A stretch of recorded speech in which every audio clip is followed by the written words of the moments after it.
ನಮಸ್ಕಾರ ಭಕ್ತರೇ, ಇಂದು ನಾವು ಶ್ರೀ ರಾಘವೇಂದ್ರ ಸ್ವಾಮಿಗಳ ದಿವ್ಯ ಜೀವನ ಚರಿತ್ರೆಯನ್ನು ತಿಳಿದುಕೊಳ್ಳೋಣ.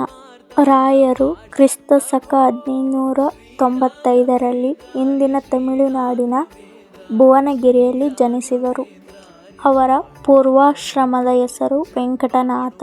ತಂದೆ ತಿಮ್ಮಣ್ಣ ಭಟ್ಟರು ಹಾಗೂ ತಾಯಿ ಗೋಪಿಕಾಂಬೆಯವರು. ಬಾಲ್ಯದಿಂದಲೇ ಅವರು ವೇದ, ಶಾಸ್ತ್ರ ಹಾಗೂ ಸಂಗೀತದಲ್ಲಿ ಅಪಾರ ಪಾಂಡಿತ್ಯವನ್ನು ಹೊಂದಿದ್ದರು. ಸನ್ಯಾಸ ದೀಕ್ಷೆ ನಂತರ ಸರಸ್ವತಿಬಾಯಿ ಅವರೊಂದಿಗೆ ವಿವಾಹ ಆದರು. ಕುಟುಂಬ ಜೀವನದಲ್ಲಿದ್ದರೂ ವೇದ, ಭಕ್ತಿ, ಸಂಗೀತವನ್ನು ಮುಂದುವರಿಸಿದರು ಮತ್ತು ಧರ್ಮ, ಭಕ್ತಿ ವಿದ್ಯಾಭ್ಯಾಸವನ್ನು ಮುಂದುವರಿಸಿದರು.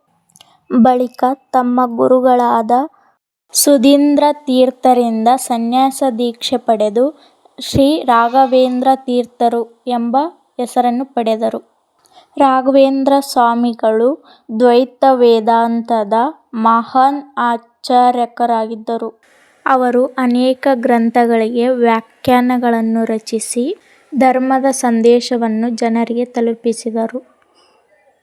ಅವರ ಜ್ಞಾನ, ವಿನಯ, ಕರುಣೆಯಿಂದ ಲಕ್ಷಾಂತರ ಭಕ್ತರ ಹೃದಯದಲ್ಲಿ ಸ್ಥಾನ ಪಡೆದರು. ಅನೇಕ ಭಕ್ತರು ಅವರ ಜೀವನದಲ್ಲಿ ನಡೆದ ದೈವಿಕ ಅನುಗ್ರಹಗಳನ್ನು ಮತ್ತು ಅದ್ಭುತಗಳನ್ನು ನಂಬುತ್ತಾರೆ. ಇಂದಿಗೂ ಅವರ ಕೃಪೆಯಿಂದ ಸಂಕಷ್ಟಗಳು ದೂರವಾಗುತ್ತವೆ ಎಂಬುದು ಭಕ್ತರ ದೃಢ ನಂಬಿಕೆಯಾಗಿದೆ. ಕೊನೆಗೆ ಕ್ರಿಸ್ತ ಶಕ 1671 ಆಂಧ್ರಪ್ರದೇಶದ ಮಂತ್ರಾಲಯದಲ್ಲಿ ಜೀವಂತ ಅವರು ಬೃಂದಾವನ ಪ್ರವೇಶ ಮಾಡಿದರು.